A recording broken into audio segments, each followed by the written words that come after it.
जय श्री कृष्णा। पीपल की कहानी। एक सेठ सेठानी थी, उनके कोई संतान नहीं थी। वह इस बात से हमेशा दुखी रहते थे। एक दिन सेठानी ने सेठ जी से कहा कि हम कब तक अकेले रहेंगे, ऐसा करते हैं कि हम बहू ले आएं। सेठ जी बोले, पागल हो रही है क्या, हमारे कोई बेटा ही नहीं है, हम बहू कैसे ला सकते हैं।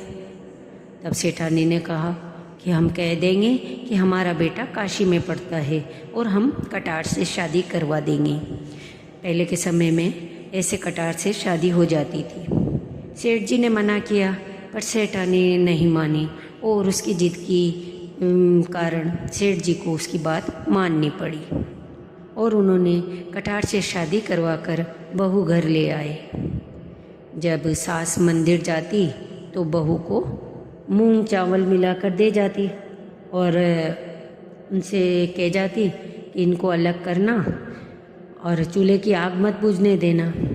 वह इसलिए ऐसा करती कि ताकि बहू काम में व्यस्त रहे और बाहर पड़ोस में किसी से बात न करे।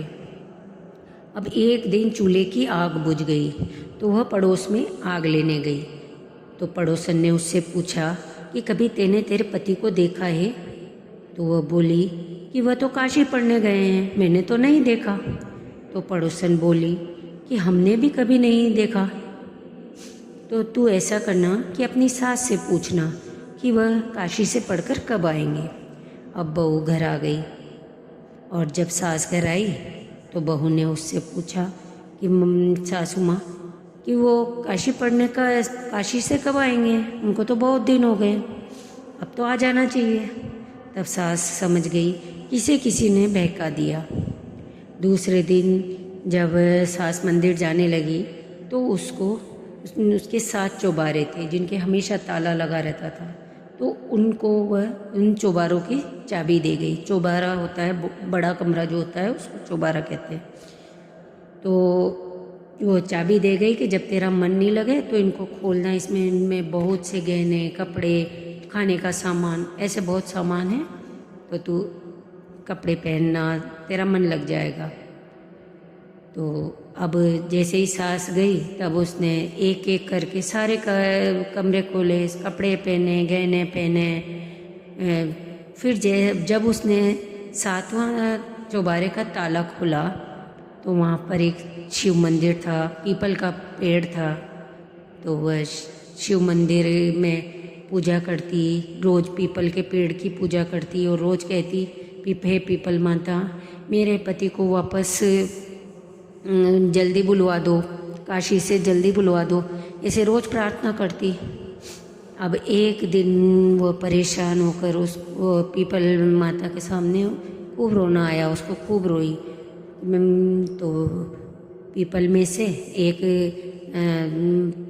सुंदर सा कुंवर निकल के बाहर आया। तो उन्होंने पूछा कि आप कौन है। तो उसने कहा मैं तुम्हारा पति हूँ। कि मेरा पति तो काशी पढ़ने गया है। तो कि मैं न काशी से आ गया, पर यह बात तुम माँ को मत बताना और यहाँ पर रोज आना।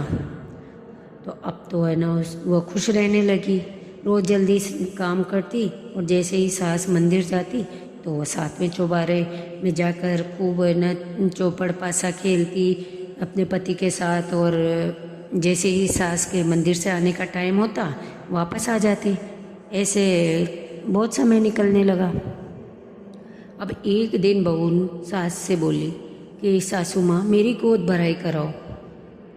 तो सास एकदम चकरा गया, दिमाग चकरा गया कि ये क्या बोल रही है बहू, मेरा बेटा तो आया नहीं और तू कैसे गर्भवती हुई।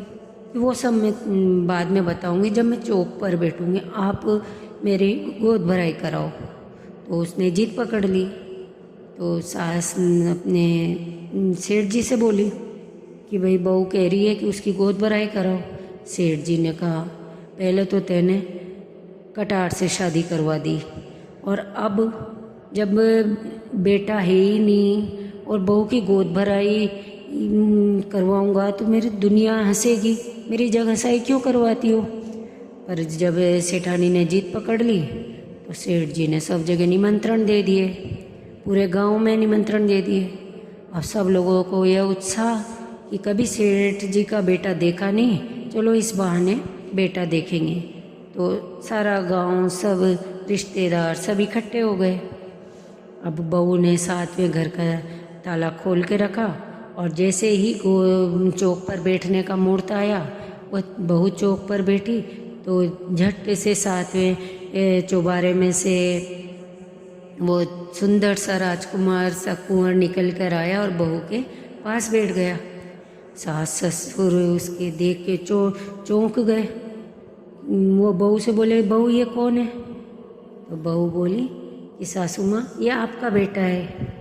तो कि ये कैसे बेटा है मेरा? से उसने पूरी बात बताई कि मैं रोज़ पीपल माता की पूजा करती थी और पीपल माँ ने मुझे ये दिए, मेरा पति लौटाए हैं।